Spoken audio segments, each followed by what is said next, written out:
Well, welcome back to Voices of the Valley. I'm Harry Schroeder. We're joined by Todd Ickow. He's the play-by-play broadcaster for the Valparaiso Crusaders, second year in the league. Talk about just the second time around. Well, things started really good. At one time, Valpo was 5-1, first place in the league, and then it just all kind of unraveled.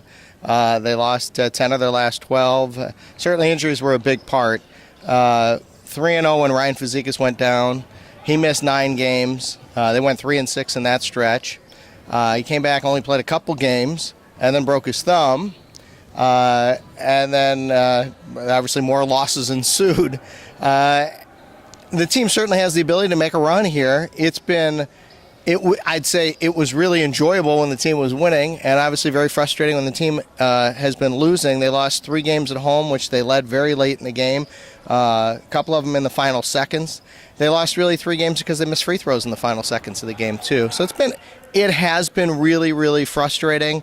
As always, the Valley is incredibly competitive, and all the little things are what makes you a winner in a game as opposed to a loser. And Valpo's, missed those opportunities in many games. They did win 7 Valley games, which was one more than a year ago, but certainly after the start, we expected more. You and I were talking before we came on about this team and maybe even looking forward. I think Valparaiso is the real dark horse to do something dangerous next year. We certainly think so. Now, a year ago, we said that this year, and maybe if it wasn't for injuries, who knows? Ryan Fazekas gets healthy. I think he's one of the best three-point shooters on the team. I think Valpo has maybe the best overall two-way freshman player in the league in Javon Freeman. Not only did he make the all-defensive team, but his offensive numbers were really good. Doesn't turn the ball over much.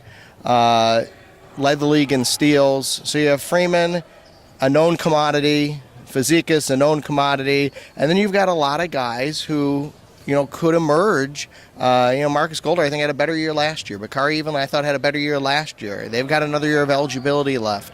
And then you've got 2 kids who are sitting out who are transfers who we expect to be double-digit scorers in this league. Nick Robinson from St. Joe's, who averaged double digits in the Atlantic 10 a year ago, and Aaron Gordon, who finished second in the Indiana Mr. Basketball vote 3 years ago, went to Seton Hall. Things just didn't work out there, but was a top 100 player coming out of high school. So you've got those 2 guys for sure.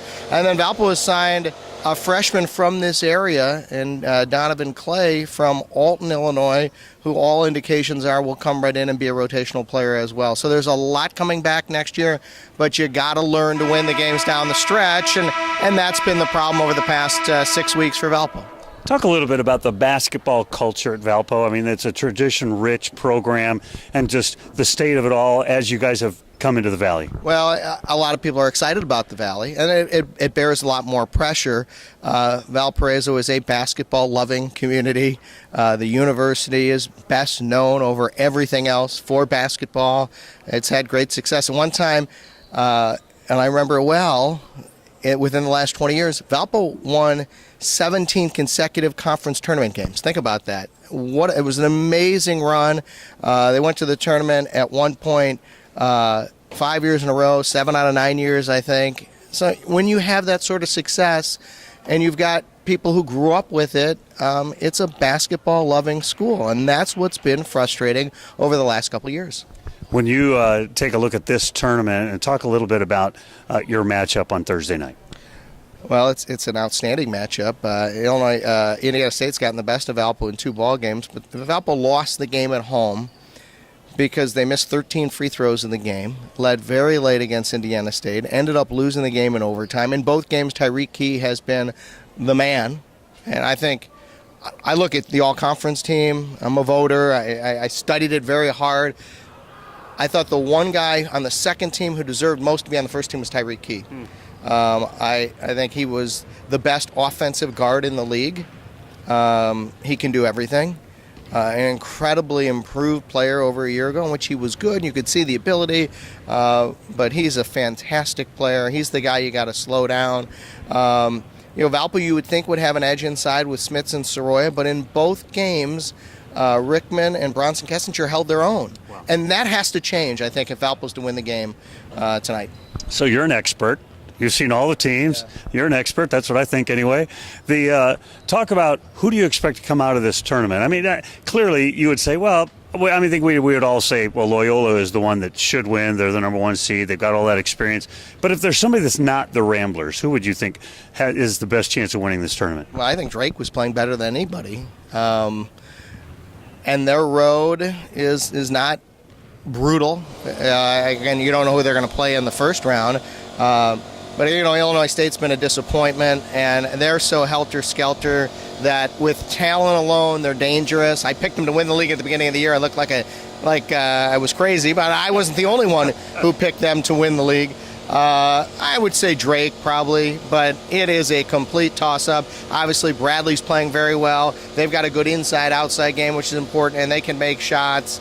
It would not surprise me if anyone won the league. Maybe Evansville would surprise me, but other than that, everybody has the ability, and Evansville has beaten the top teams in the league this year. Valpo beat beat Illinois State twice, and lost Evansville twice. Some things just don't add up.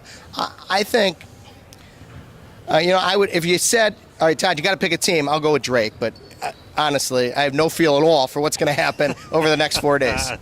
That's Todd Ickow. He's the play-by-play broadcaster for the Valparaiso Crusaders. Enjoy your weekend, sir. Thanks for your time. Always a pleasure. Thanks, Harry. Appreciate it. You've been watching Voices of the Valley here on ValleyHoopsInsider.com.